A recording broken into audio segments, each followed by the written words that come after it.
Paris ऑलिम्पिकमध्ये भारतीय खेळाडू चमकदार कामगिरी करतात, मात्र दुसरीकडे खेळाडूंच्या पायाभूत सुविधांकडे दुर्लक्ष होत असल्याचं समोर आलंय।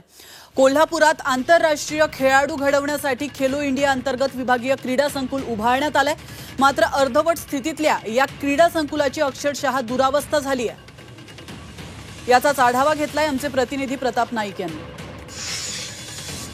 कोल्हापूरचा नेमबाज स्वप्नील कुसाळे यानं पॅरिस ऑलिम्पिकमध्ये कांस्य पदक मिळवलेलं आहे, पण दुसरीकडे मात्र ज्या कोल्हापूर जिल्ह्यातून स्वप्नील कुसाळे नेतृत्व करतो त्या कोल्हापूर जिल्ह्यातलं किंवा कोल्हापूर शहरातलं विभागीय क्रीडा संकुल आज तुम्हाला मी दाखवणार आहे की त्याची दशा आणि दिशा काय आहे। आपण पाहतोय की खाशाबा जाधव यांच्या नंतर आपण पाहतोय महाराष्ट्राला पदक मिळवून देणारा एकमेव स्वप्नील कुसाळे, आणि आपण त्याच्या जिल्ह्यातला हे क्रीडा संकुल जर पाहिलं तर कशा प्रकारची अवस्था हे दिसून येते। एकूणच आपण पाहतो की याच्यासाठी जवळपास आपण पाहतोय की 24 कोटी रुपये खर्च करून या ठिकाणी हे क्रीडा संकुल उभारलं, पण क्रीडा संकुलाची अवस्था पाहिल्यानंतर आपल्या लक्षात येतं की या ठिकाणी अक्षरशः 30 ते 40% काम जे आहे ते पूर्णतः बाकी आहे, आणि जे काम झालेलं आहे ते सुद्धा अर्धवट असल्याचं दिसून येतंय। सरकारला हे दिसत नाही आहे का? ज्या शहरात अनेक दिग्गज खेळाडू घडले त्या शहरामधलं हे विभागीय क्रीडा संकुल आज शूटिंग आणि बाकीचे 2-3 खेळ सोडलं तर धूळ खात पडलेला आहे असं आपल्याला म्हणता येईल।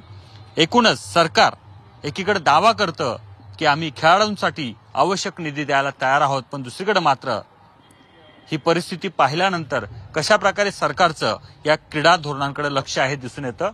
इथे एक पालक आहेत, आपण त्यांच्याशी बोलूया। पालक म्हणून काय वाटतं तुम्हाला?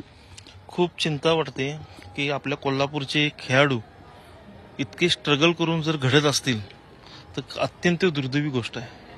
आज मला आता समजलं की इथं 24 कोटीचा निधी शासनानं मंजूर केला, पण कामं त्या 24 कोटीच्या मानानं काहीच झालेलं दिसत नाही।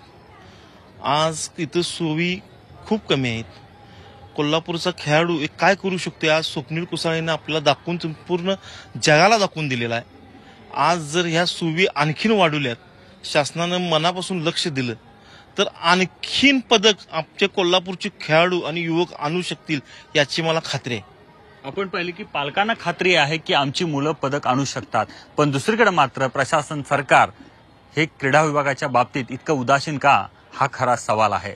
कॅमेरामन मृत्युंजय प्रताप नाईक, झी 24 तास, कोल्हापूर।